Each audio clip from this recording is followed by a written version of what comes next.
ખબરોમાં બન્યા રહેવા માટે બેલ આઇકોન દબાવો અને એબીપી અસ્મિતાને સબસ્ક્રાઇબ કરો. હવે વાત અમદાવાદના રાણીપ વિસ્તારની. તો આ તરફ રાણીપ વિસ્તારમાં પણ કાર્યરત કોરોના ટેસ્ટ ડોમ ખાતે પણ હવે ટેસ્ટ કરાવવા આવતા નાગરિકોની સંખ્યામાં ઘટાડો થયો છે. આજે સવારથી બપોર સુધી કોરોના ટેસ્ટ સેન્ટર ખાતે 33 નાગરિકના કોરોના ટેસ્ટ કરવામાં આવ્યા. આ પૈકી 3 વ્યક્તિના રિપોર્ટ પોઝિટિવ આવ્યા. છેલ્લા 5 દિવસ દરમિયાન રાણીપ સ્થિત ડોમ પર 200થી વધુ ટેસ્ટ કરવામાં આવ્યા, જે પૈકી 32 લોકોના રિપોર્ટ પોઝિટિવ આવ્યા.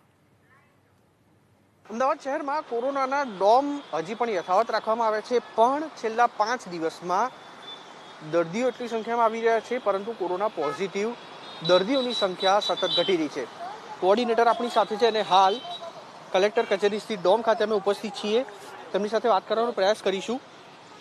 આજના દિવસમાં કેટલા કેસ લોકોએ કરાવ્યા, સેમ્પલ અપાવ્યા અને તેની સામે પોઝિટિવ કેટલા આવ્યા? સર, આજના દિવસમાં આજે સવારે 9 વાગ્યાથી લઈને 12 વાગ્યા સુધીમાં ટોટલ કેસ 33 થયા છે. એમાંથી 3 પોઝિટિવ આવ્યા છે.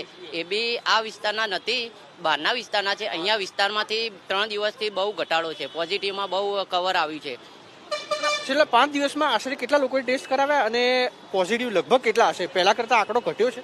હા સર, પહેલા આજથી લઈને અગાઉ 5 દિવસ પહેલા ટેસ્ટ કરેલા હતા, તો એમાં 45-40 જેવા ટેસ્ટ થતા હતા સેમ્પલ. એમાંથી લગભગ 15 જેવા કેસ આવતા હતા.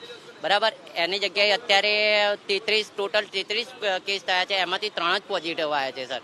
તો 2 દિવસથી 2-3 જ કેસ આવે છે.